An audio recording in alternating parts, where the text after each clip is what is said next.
Hello and welcome to feel the food. ಇವತ್ತಿನ recipe ಗೋಧಿ ಹಲ್ವಾ. ಇದು ತುಂಬಾ ರುಚಿಯಾಗಿ ಮನೆಯಲ್ಲೇ ಮಾಡುವಂಥ ಒಂದು ರೆಸಿಪಿ. ಬಟ್ ಒಂದೇ ಒಂದು ಡ್ರಾಬ್ಯಾಕ್ ಏನಂತ ಹೇಳಿದ್ರೆ ಇದಕ್ಕೆ ತುಂಬಾ ದಿನ ಬೇಕಾಗುತ್ತೆ. ಆಲ್ಮೋಸ್ಟ್ 4 ದಿನದ ಪ್ರಿಪ್ರೇಷನ್ ಬೇಕಾಗುತ್ತೆ.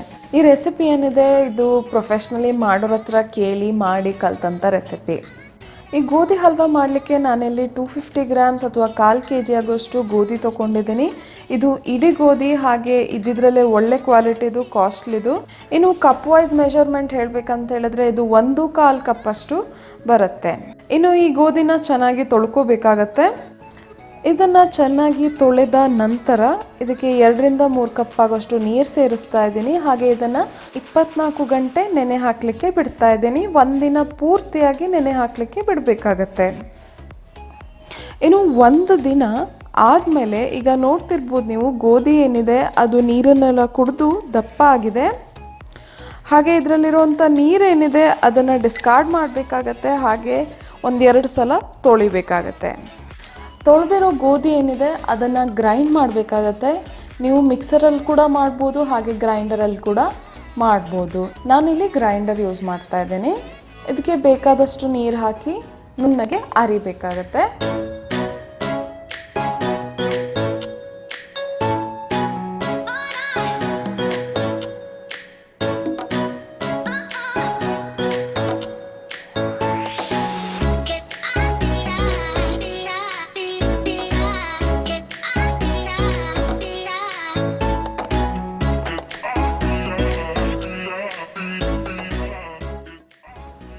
ಅರೆದಂಥ ಗೋಧಿಯಿಂದ ಗೋಧಿ ಹಾಲನ್ನು ಸಪ್ರೇಟ್ ಮಾಡ್ತೀನಿ. ಇದು ಮಾಡಲಿಕ್ಕೆ ಒಂದು ಬಟ್ಟೆ ಯೂಸ್ ಮಾಡ್ಬೋದು, ಇಲ್ಲ ಅಂತ ಹೇಳಿದರೆ ಸಣ್ಣ ಕಣ್ಣಿರುವ ಜರಡಿಯನ್ನು ಯೂಸ್ ಮಾಡ್ಬೋದು ಅಥವಾ ಸೀವನ್ನು ಯೂಸ್ ಮಾಡ್ಬೋದು. ಇನ್ನು ಉಳಿದಿರುವಂಥ ರೆಸಿಡ್ಯೂ ಏನಿದೆ ಅದನ್ನು ವಾಪಸ್ ಗ್ರೈಂಡರಿಗೆ ಹಾಕ್ತಿದ್ದೀನಿ. ಹಾಗೆ ಅದನ್ನು ಸ್ವಲ್ಪ ಅರಿತಾ ಇದ್ದೀನಿ. ಸೊ ದಟ್ ಏನಾದರೂ ಹಾಲು ಮಿಕ್ಕಿದ್ರೆ ಅಥವಾ ಉಳಿದಿದ್ರೆ ಅದು ಕೂಡ ಬರಲಿ ಅಂಥೇಳಿ. ಈ ಥರ 2 ಸಲ ಅರ್ಧ ಮೇಲೆ ಅದರದ್ದು ರೆಸಿಡ್ಯೂ ಏನಿದೆ ಅದು ಕಂಪ್ಲೀಟ್ಲಿ ವೇಸ್ಟ್, ಅದನ್ನು ಡಿಸ್ಕಾರ್ಡ್ ಮಾಡ್ತಾ ಇದ್ದೀನಿ.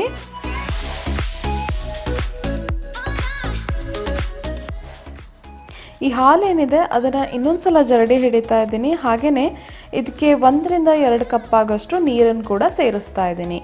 ನೀರಿನ ಕ್ವಾಂಟಿಟಿ ಬಗ್ಗೆ ಜಾಸ್ತಿ ಚಿಂತೆ ಮಾಡೋ ಅವಶ್ಯಕತೆ ಇಲ್ಲ, ಎಷ್ಟು ಬೇಕಾದರೂ ನೀರು ಸೇರಿಸ್ಕೋಬೋದು.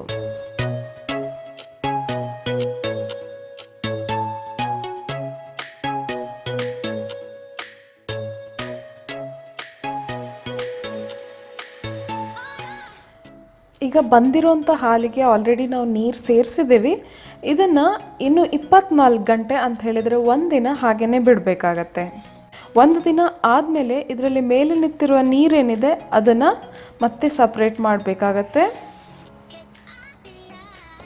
ಹಾಗೆಯೇ ಇದಕ್ಕೆ ಇನ್ನೂ 1ರಿಂದ 2 ಕಪ್ಪಷ್ಟು ನೀರು ಸೇರಿಸಿ ಚೆನ್ನಾಗಿ ಕಲಸಿ ಇನ್ನೊಂದು ದಿನ ಬಿಡಬೇಕಾಗತ್ತೆ.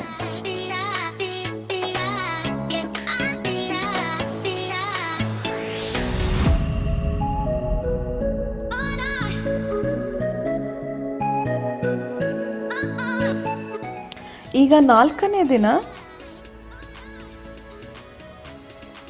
ಈಗ ಕೂಡ ಮೇಲ್ಗಡೆ ನಿಂತಿರೋ ನೀರೇನಿದೆ ಅದು ಸ್ವಲ್ಪ ಹುಳಿ ವಾಸನೆ ಬರ್ತಾ ಇರುತ್ತೆ, ಅದನ್ನು ಡಿಸ್ಕಾರ್ಡ್ ಮಾಡಬೇಕಾಗತ್ತೆ. ಹಾಗೆ ಫ್ರೆಶ್ ಆಗಿ 1 ಕಪ್ಪಷ್ಟು ನೀರು ಸೇರಿಸ್ತಾ ಇದ್ದೀನಿ.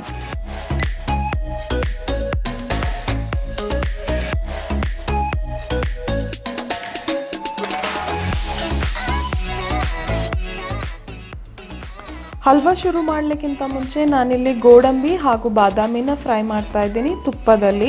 ನಿಮಗೆ ಬೇಕಾದಷ್ಟು ಕ್ವಾಂಟಿಟಿನ ನೀವು ಆ್ಯಡ್ ಮಾಡ್ಕೋಬೋದು. ನಾನಿಲ್ಲಿ 10 ಗೋಡಂಬಿ ಹಾಗೆ 10 ಬಾದಾಮಿನ ಸಣ್ಣಗೆ ಕಟ್ ಮಾಡಿ ಫ್ರೈ ಮಾಡ್ತಾ ಇದ್ದೀನಿ. ಇನ್ನು ಇದನ್ನು ಫ್ರೈ ಮಾಡಿದ ನಂತರ ಇದನ್ನು ತೆಗೆದಿಡ್ತಾ ಇದ್ದೀನಿ. ಹಾಗೆ ಒಂದು ನಾನ್ ಸ್ಟಿಕ್ ಪಾತ್ರನ ಯೂಸ್ ಮಾಡ್ತಾ ಇದ್ದೀನಿ. ಇನ್ನು ಹಲ್ವಾ ಮಾಡಲಿಕ್ಕೆ ಮೊದಲನೇದಾಗಿ ಸಕ್ಕರೆನ ಅಳತೆ ಮಾಡ್ಕೋಬೇಕಾಗತ್ತೆ. ಪ್ರೊಫೆಷ್ನಲಿ ಮಾಡೋರು 1ಕ್ಕೆ 2.5 ಅಷ್ಟು ಸಕ್ಕರೆ ಹಾಕ್ತಾರೆ. ಅಂತ ಹೇಳಿದರೆ 1 ಕಪ್ ಗೋಧಿ ತಗೊಂಡ್ರೆ 2.5 ಕಪ್ಪಿನಷ್ಟು ಸಕ್ಕರೆನ ಯೂಸ್ ಮಾಡ್ತಾರೆ. ಬಟ್ ನಾನಿಲ್ಲಿ 1:2 ಪ್ರೊಪೋರ್ಷನ್ ತೊಗೊಂಡಿದ್ದೀನಿ. ಅಂತ ಹೇಳಿದರೆ ನಾನಿಲ್ಲಿ 1/4 ಕಪ್ಪಿನಷ್ಟು ಗೋಧಿ ತೊಗೊಂಡಿದ್ದೀನಿ. ಅದರ ಡಬ್ಬಲ್ ಆಗಿ ಅಂತ ಹೇಳಿದರೆ 2.5 ಕಪ್ಪಿನಷ್ಟು ಸಕ್ಕರೆ ತೊಗೊತಾ ಇದ್ದೀನಿ. ಇನ್ನು ಸಕ್ಕರೆ ಕರಗಿಸ್ಲಿಕ್ಕೆ 1 ಕಪ್ಪಿನಷ್ಟು ನೀರು ಸೇರಿಸ್ತಾ ಇದ್ದೀನಿ.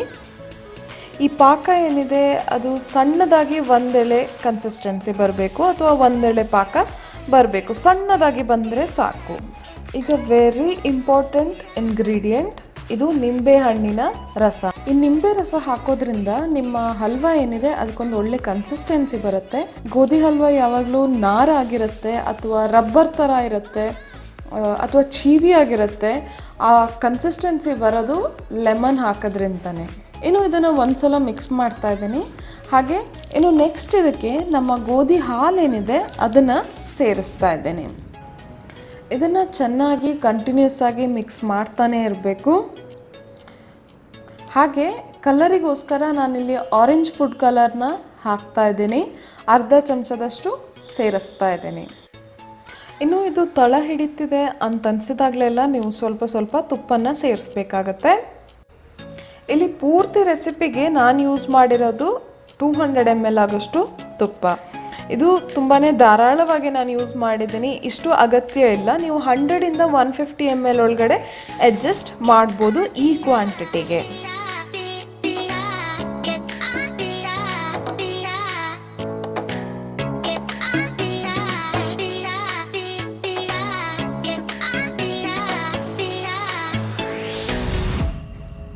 ಇದಕ್ಕೆ ಈಗ ಅರ್ಧ ಚಮಚದಷ್ಟು ಏಲಕ್ಕಿ ಪುಡಿನ ಸೇರಿಸ್ತಾ ಇದ್ದೀನಿ. ಹಾಗೆ ನಾವು ಹುರಿದಿಟ್ಟಂಥ ಗೋಡಂಬಿ ಬಾದಾಮಿ ಏನಿದೆ ಅದನ್ನು ಕೂಡ ಸೇರಿಸ್ತಾ ಇದ್ದೀನಿ. ಇನ್ನು ಇವನ್ನೆಲ್ಲ ಸೇರಿಸಿ ಮಿಕ್ಸ್ ಮಾಡ್ತಾ ಇದ್ದೀನಿ. ಇಲ್ಲಿ ನಾನು 4ನೇ ದಿನದ ವಿಡಿಯೋ ಶುರು ಮಾಡಿದಾಗಲಿಂದ ಆಗಿರೋಂಥ ಟೈಮ್ 1 hour 20 minutes. ನೀವು ಹೆಚ್ಚು ಕಮ್ಮಿ ಸ್ಟವ್ ಮೇಲೆ ಇಟ್ಟಾಗ್ಲಿಂದ 1 hour ಅಂತೂ ಆಗೇ ಆಗುತ್ತೆ. ಇನ್ಫ್ಯಾಕ್ಟ್ ಕೊನೆಗೆ ಕೈ ಕೂಡ ನೋವು ಬರಲಿಕ್ಕೆ ಶುರುವಾಗುತ್ತೆ. ಇನ್ನು ನಿಮಗೆ ಸರ್ಟನ್ ಪಾಯಿಂಟಲ್ಲಿ ಅನಿಸುತ್ತೆ ಇದು ತುಪ್ಪನ ಬಿಟ್ಕೊಡ್ತಾ ಇದೆ ಅಂತ ಹೇಳ್ಕೊಂಡು ನೋಡ್ತಿರ್ಬೋದು ನೀವು. ಇನ್ನು ಇದನ್ನು ಚೆಕ್ ಮಾಡಲಿಕ್ಕೆ ಸ್ವಲ್ಪ ಹಲ್ವನ್ನ ಕೈಯಲ್ಲೇ ತೊಗೊಳ್ಳಿ, ಜಾಗ್ರತೆಯಾಗಿ ತೊಗೊಳ್ಳಿ, ಇದು ಬಿಸಿ ಇರುತ್ತೆ. ಇನ್ನು ಇದನ್ನು ಸ್ವಲ್ಪ ತಣ್ಣಗೆ ಮಾಡಿ ತಿಂದು ನೋಡಿ. ತಿಂದಾಗ ಈ ಹಲ್ವ ಏನಿದೆ ಇದು ನಿಮ್ಮ ಹಲ್ಲಿಗೆ ಅಂಟಬಾರ್ದು. ಹಾಗೆಯೇ ನಿಮಗೆ ಫೈನಲ್ ಆಗಿ ಅದು ತಣ್ಣಗಾದ ಮೇಲೆ ಎಷ್ಟು ಸಾಫ್ಟಾಗಿ ಬರುತ್ತೆ ಅಂತ ಇವಾಗಲೇ ಗೊತ್ತಾಗುತ್ತೆ. ಇನ್ನು ನಿಮಗೆ ಈ ಕನ್ಸಿಸ್ಟೆನ್ಸಿ ಅಥವಾ ಇಷ್ಟು ಸಾಫ್ಟ್ ಓಕೆ ಅಂತ ಹೇಳಿದ್ರೆ ಸ್ಟವ್ ಆಫ್ ಮಾಡಿ. ಇಲ್ಲ ಅಂತ ಹೇಳಿದ್ರೆ ಇನ್ನೊಂದು 2 ನಿಮಿಷ ಮಿಕ್ಸ್ ಮಾಡಿ ಮತ್ತೆ ಸ್ಟವ್ ಆಫ್ ಮಾಡಿ. ಇನ್ನು ಈ ಹಲ್ವಾನ ಒಂದು ಪ್ಲೇಟ್ ಮೇಲೆ ನಾನು ಸ್ಪ್ರೆಡ್ ಮಾಡ್ತಾ ಇದ್ದೀನಿ.